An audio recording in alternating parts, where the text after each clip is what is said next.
kaeling rumikang di bumi alam namun kasasalam teh nafsu nu mata kaduhu badan anu katon Tuhan.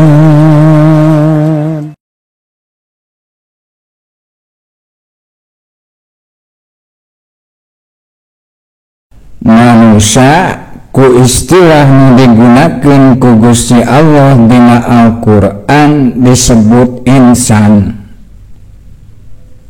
Ari insan lamun ditelusuri tina asal usulna secara bahasa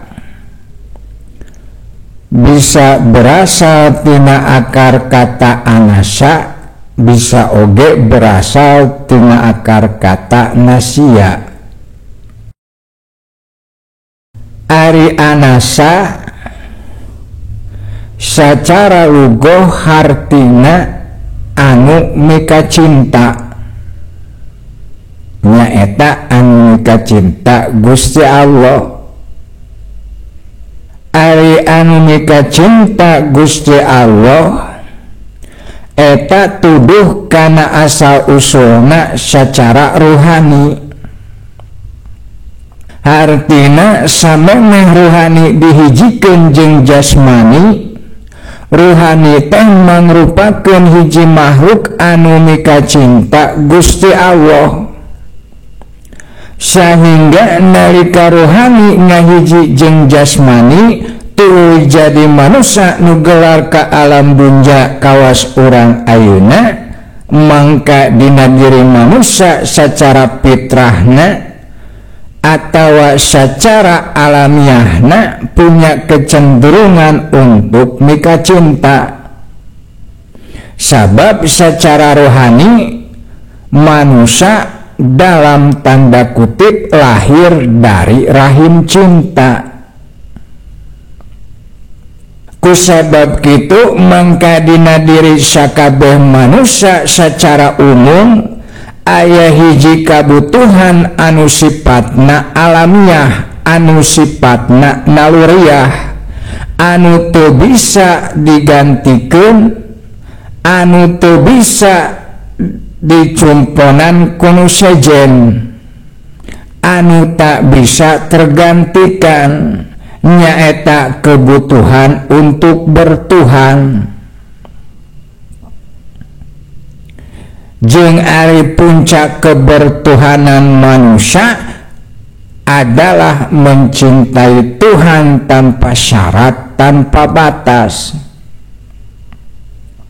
Hartina saha manusia anu mencintai Tuhan, mangka eta manusia sudah kembali kepada asalnya, sudah kembali kepada akarnya, nyaeta anasa anu mika cinta. Matak manusia anu tidak bertuhan sok sanajan hirup tapi moal bisa ngarasakeun kasampurnaan hirup, jeung sok sanajan disebut bagja tapi moal bisa ngarasakeun kabagjaan anu sampurna. Sabab aya hiji kabutuhan dina dirina anu tidak terpenuhi, aya hiji kakosongan dina dirina anu teu bisa ditutupan ku materi, nyaeta kebutuhan untuk bertuhan.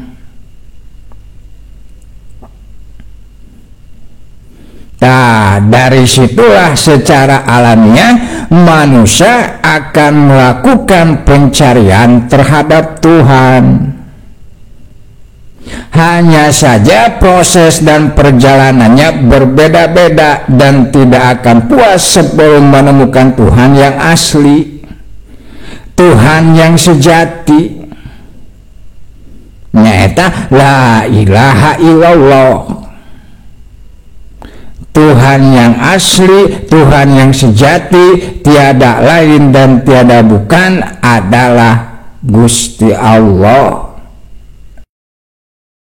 Matak manusia anu tidak bertuhan marapuh secara rohani. tidak punya pegangan hidup yang teguh, yang kekal abadi. Kadang-kadang manehna berpegang teguh karena ilmu, padahal ilmu teh makhluk, jeung ari makhluk teh lemah, tidak maha kuasa atas segala sesuatu. Dan di atas ilmu itu ada lagi ilmu yang lebih tinggi, dan di atas ilmu yang lebih tinggi ada Gusti Allah selaku pemiliknya. Gusti Allah mah tidak bisa diatasi oleh ilmu, tapi seluruh ilmu bisa diatasi oleh Gusti Allah. Komo lamun berpegang teguh karena harta banda, karena popularitas, karena pangkat jabatan, maka bakal leuwih rapuh, bakal leuwih loba hampana daripada bagjana, leuwih loba kasiksana daripada bagjana. Matak palebah dieu kanyahokeun ku ente salian Gusti Allah, maka jangan dijadikan pegangan hidup. Berpegang teguhlah kamu kepada Gusti Allah, sebab itulah anu sesuai jeung fitrah ente, sesuai jeung sifat alamiah ente, sesuai jeung asal usul ente salaku manusia, nyaeta anasa. Ari anasa teh anu mika cinta, nyaeta mika cinta Gusti Allah. Kumaha carana berpegang teguh kepada Gusti Allah? Nyaeta dengan cara makrifat, tauhid, iman, Islam, gitu. Eta akar kata insan anu kahiji, nyaeta anasa anu hartina mika cinta. Akar kata anu kadua nyaeta nasia. Ari nasia lamun secara bahasa hartina anu mopohokeun atawa yang melupakan. Lamun dina konteks hubunganana jeung Gusti Allah, nyaeta anu mopohokeun Gusti Allah. Ari nasia anu hartina mopohokeun Gusti Allah eta tuduh kana jasmani. Sabab ari jasmani asal muasalna lain tina nur anu murni. Ari nur anu murni nyaeta nur anu langsung ditiupkeun ti Gusti Allah. Eta mah nur anu murni mah nyaeta ruhani. Sedengkeun ari jasmani mah nyaeta tina nur anu geus dirubah wujudna melalui proses penciptaan, nyaeta jadi wujud materi, nyaeta materi taneuh, materi cai, materi seuneu, materi angin anu jadi bahan bakuna jasmani. Ari materi taneuh, cai, seuneu jeung angin eta ayana di dunya. Hartina jasmani mah dijadikeunana tina dunya. Kusabab jasmani dijadikeunana tina dunya, maka secara alamiah jasmani akan punya karakter atau punya kecenderungan untuk mencintai dunya.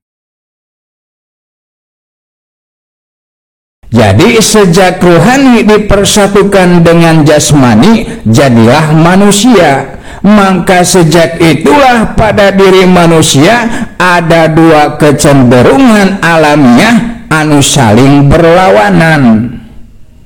Nyaeta kecenderungan rohani jeung kecenderungan jasmani.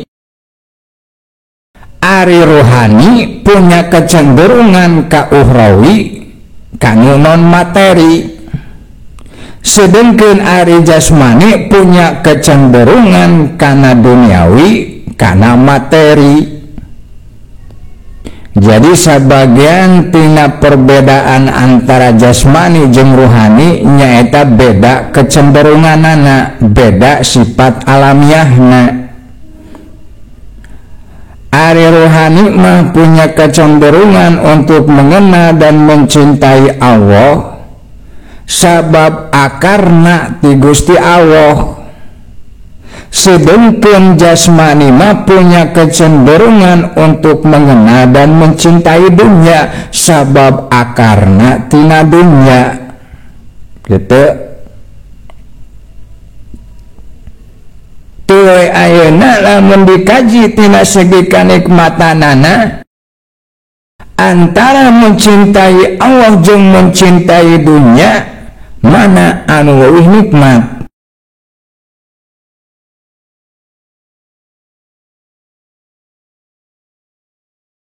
Sekalipun nikmat itu bermacam-macam bentuknya jeung bermacam-macam rasanya, tapi kenikmatan tertinggi bagi manusia adalah kenikmatan ketika bisa menyaksikan Allah dan merasakan kedekatannya. Begitu pula dengan penderitaan. Sekalipun penderitaan itu bermacam-macam bentuknya jeung bermacam-macam rasanya, tapi penderitaan tertinggi bagi manusia adalah ketika tidak bisa menyaksikan Allah dan tidak merasakan kedekatan dengan Allah karena terhijab oleh dunia.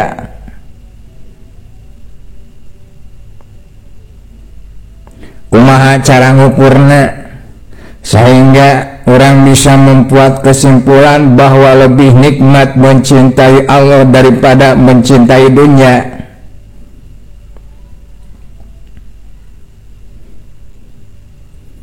Barometernya adalah hati. Bisa dirasakan ku hati ente sorangan. Naimul qulub bisuhudil mahbub waqti robihi waridoh wa adabuha pihijabil mahjub wa bu'dihi wa suhti. Ari kanikmatan hate eta aya dina menyaksikan anu dipika cinta, jeung deukeut kanu dipika cinta, jeung dipika ridho kunu dipika cinta. Contoh, misalnya ente mika cinta kasih ijem, lamun ente panggih jeung si ijem, tuluy ente hirup deukeut bebarengan jeung si ijem, tuluy si ijem ridho, si ijem senang hirup bebarengan jeung ente, maka ketika itulah hati ente akan merasakan nikmat, akan terasa nikmat ku hati.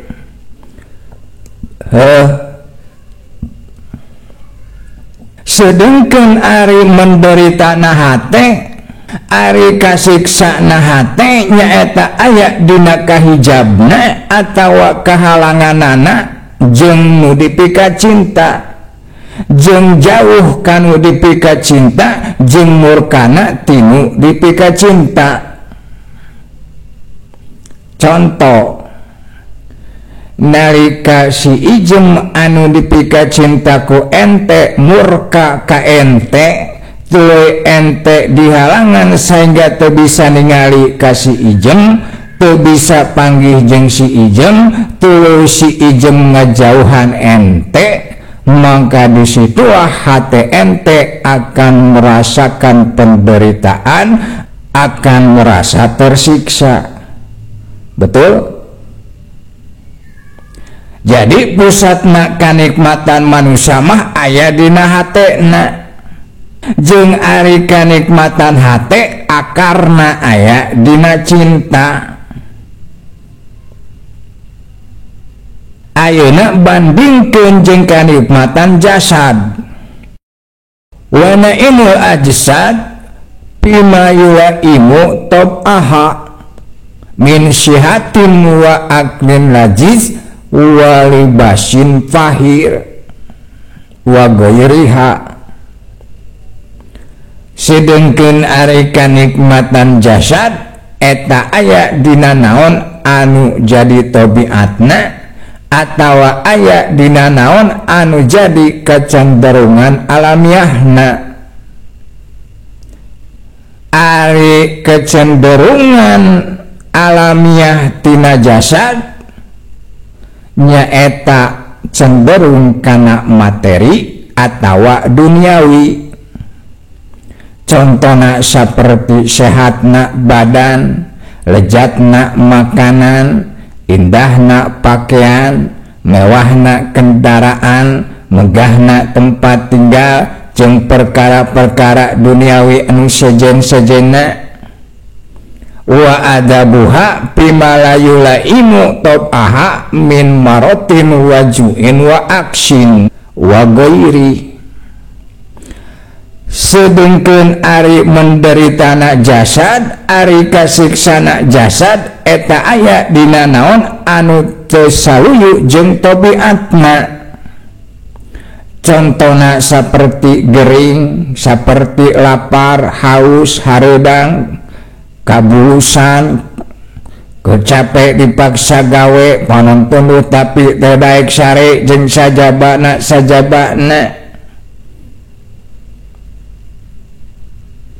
Jadi HTNT eta teh pusat tina dua kutub cinta. Kahiji cinta ukhrawi nyaeta anu timbul tina naluri rohani, kadua cinta duniawi anu timbul tina naluri jasmani. Ta ayeuna tinggal tingali realitana dina kahirupan nyata di alam dunya.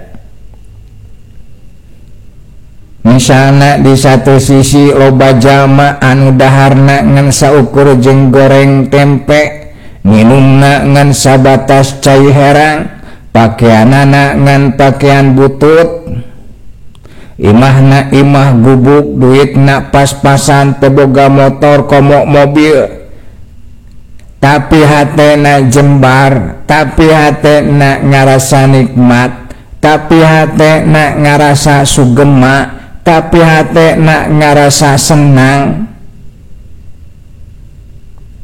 Sabalikna di sisi lain loba manusia anu daharna stik Itali, minumna teh Jepang, pakaianana ti Amerika, mobilna ti Eropa, imahna kawas istana, duitna serina saking lobana, tapi karasa hampa ku hatena, tapi karasa menderita jeung kasiksa.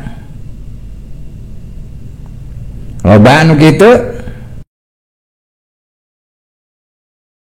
Ta eta teh jadi bukti anu nyata bahwa nikmatna cinta ka ilahi leuwih tinggi daripada nikmatna cinta ka duniawi.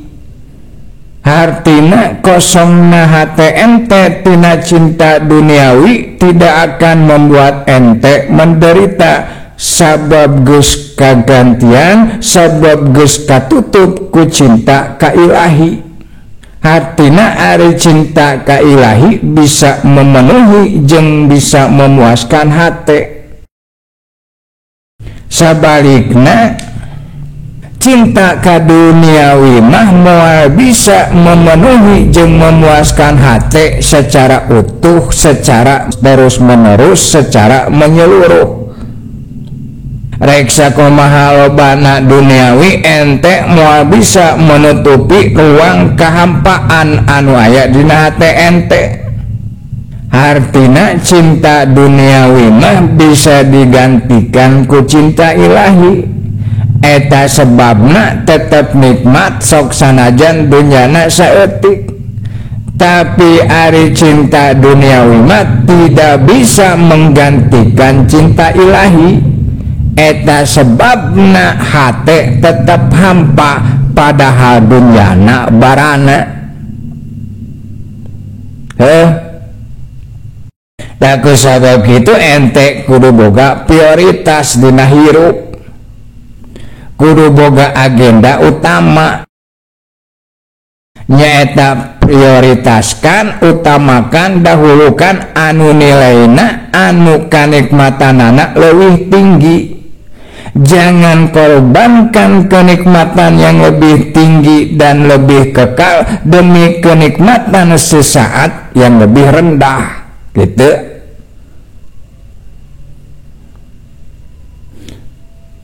Tatina mengenal diri secara usul-usul bahasa, ente bisa panggih jeung kanikmatan hirup. Tuluy ayeuna jasad manusia lamun dikaji make filosofi tina sudut pandang anu positif, misalna tina segi gerakanana, mangka dina jasad ente oge aya pelajaran anu positif, aya pelajaran anu berharga. Contoh, materi jasad anu kahiji seuneu, ari seuneu gerakanana vertikal, seuneu mah bergerak ti handap ka luhur, tata perlambang tina hablum minallah. Artina ente punya kebutuhan untuk menjalin hubungan dengan Gusti Allah.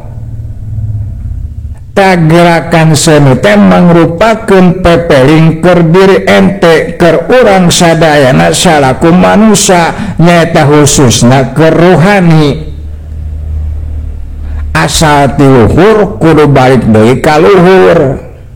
Matak seuneu mah gerakanana ka luhur. Matak manusia secara alamiah kabeh mencita-citakan kaluhuran. Jeung ari puncakna kaluhuran adalah Gusti Allah Subhanahu wa ta'ala. Kaluhuran dunya jeung kaluhuran akhirat tidak lebih luhur daripada keluhuran Gusti Allah. Matak ulah kagok cita-cita teh jang cacapkeun ka puncakna, nyaeta ka Gusti Allah Subhanahu wa ta'ala kanu pangluhurna. Materi jasad anu kadua angin. Ari angin mah gerakanana horizontal. Ari horizontal teh mendatar. Contohna bergerak dari timur ke barat atau dari utara ke selatan.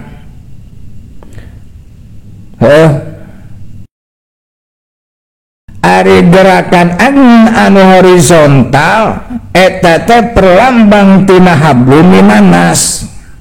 Hartina ente oge punya kebutuhan untuk menjalin hubungan dengan sesama manusia, untuk menjalin kerjasama yang baik dengan manusia, untuk berbuat baik kepada sesama manusia. Mataku ilmu sosiologi, manusia disebut makhluk sosial, nyaeta makhluk anu teu bisa hirup sorangan. Artina membutuhkan bantuan ti sesama manusia. Contoh misalnya untuk berhubungan dengan Allah dengan cara sholat, ente membutuhkan sarung. Ari sarung eta dibuat di pabrik. Anu boga pabrik nate orang Cina. Agama teh aya anu Hindu, aya anu Buddha, aya anu Konghucu jeung sajabana. Bahkan aya anu ateis, anu teu boga agama. Tuluy eta sarung teh dijieuna make mesin. Mesin teh aya nu buatan Itali, aya nu buatan Jerman, aya nu buatan Prancis. Ta anu nyieun mesin teh aya nu agamana Nasrani, aya nu agamana Yahudi jeung nu sejen-sejena. Tuluy ari sarung bahan bakuna ti mana?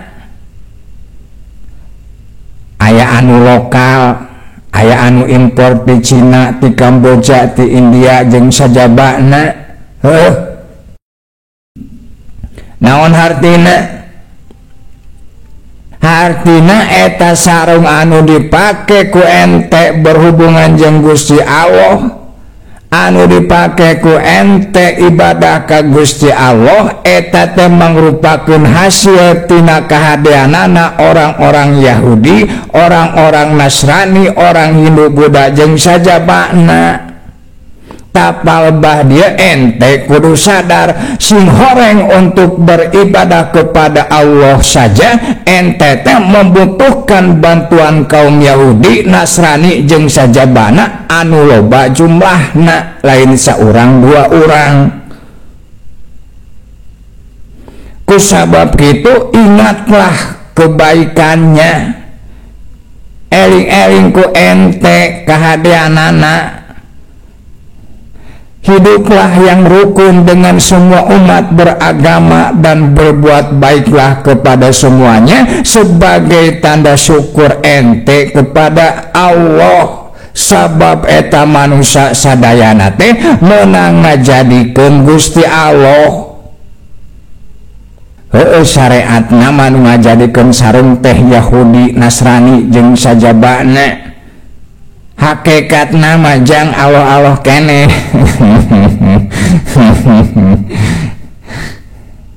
Materi jasad anu katilu cai.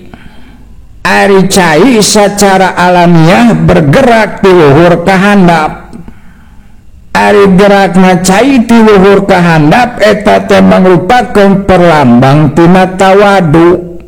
Ari tawadu teh DP handap asor, sopan santun, husnul adab. Artina ente ulah ngarasa leuwih luhur ti batur, ulah jumawa, ulah adigung-adiguna.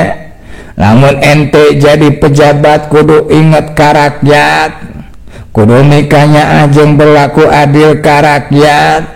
Lamun ente jadi orang alim ulah ngarendahkeun kanu awam. Lamun ente soleh, lamun ente hade ulah ngewa ka jama anu goreng. Lamun ente benar ulah ngahina ka jama anu salah jeung saterusna. Kaasup lamun ente bodoh ulah nyombongkeun kabodohan. Artina ente ulah gengsi untuk belajar sok sanajan ka jalma anu umurna sahandapeun ente.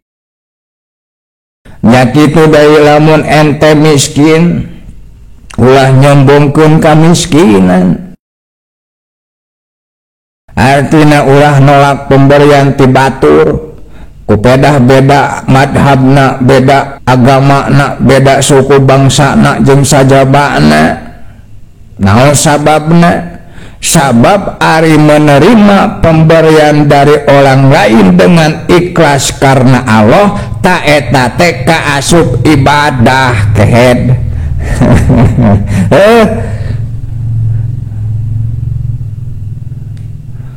Nu kaopat materi jasad teh nyaeta taneuh. Ari taneuh bergerak henteu. Ari taneuh teh bumi, ari bumi teh bergerak, ari gerakan bumi teh melingkar atawa memutar. Kahiji bumi bergerak melingkar pada porosnya. Kadua bumi bergerak melingkar mengelilingi matahari. Bener teh?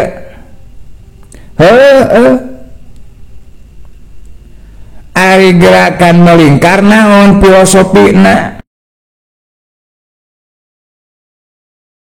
Ari gerakan melingkar teh artina awalna jeung akhirna aya dina hiji titik anu sarua. Ari gerakan melingkar teh artina awalna jeung akhirna ada pada satu titik yang sama. Lamun dina diri ente mah gerakanana teh sarua jeung aliran darah tina jantung ka seluruh tubuh baik-baik kana jantung. Naon hartina? Hartina ulah poho kana purwadaksi. Jangan lupa dari mana ente berasal.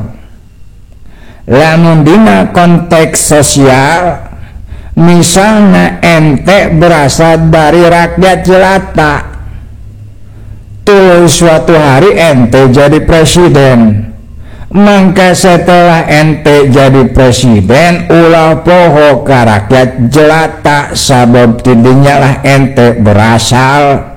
Hartina bantulah mereka dengan kekuasaan ente sebagai presiden.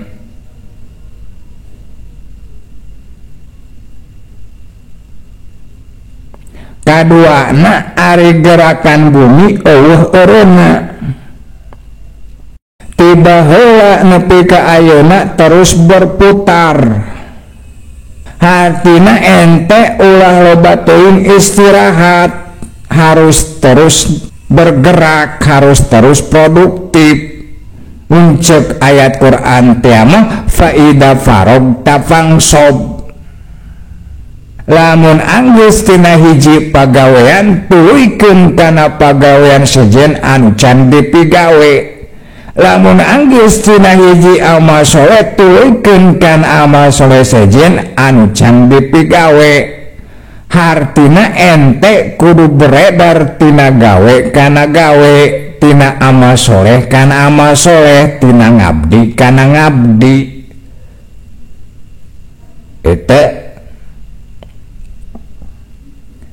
sedangkan lamun dina konteks spiritual, satu titik yang sama teh hartina nuqtatul wujud. Sakabeh anu mawujud, anu loba jumlahna, loba jenisna, eta semuanya, eta sadayanya berasal dari satu zat yang sama. Satu zat yang sama itu ku istilah ilmu agama disebut zat wajib wujud. Artina ente kudu bertauhid. Hate ente ulah kosong tina tauhid, sabab ilmu jeung amal ente tanpa tauhid rusak.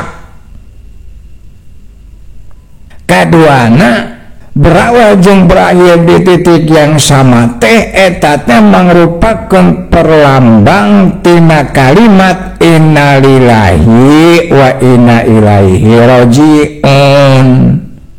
Eta mangga sering dicaritakeun teu kudu dijelaskeun deui heuh. Hatina dina sadaya urusan ente kudu bisa kembali ka Gusti Allah jeung dina sakabeh pagawean ulah aya tujuan salian Gusti Allah.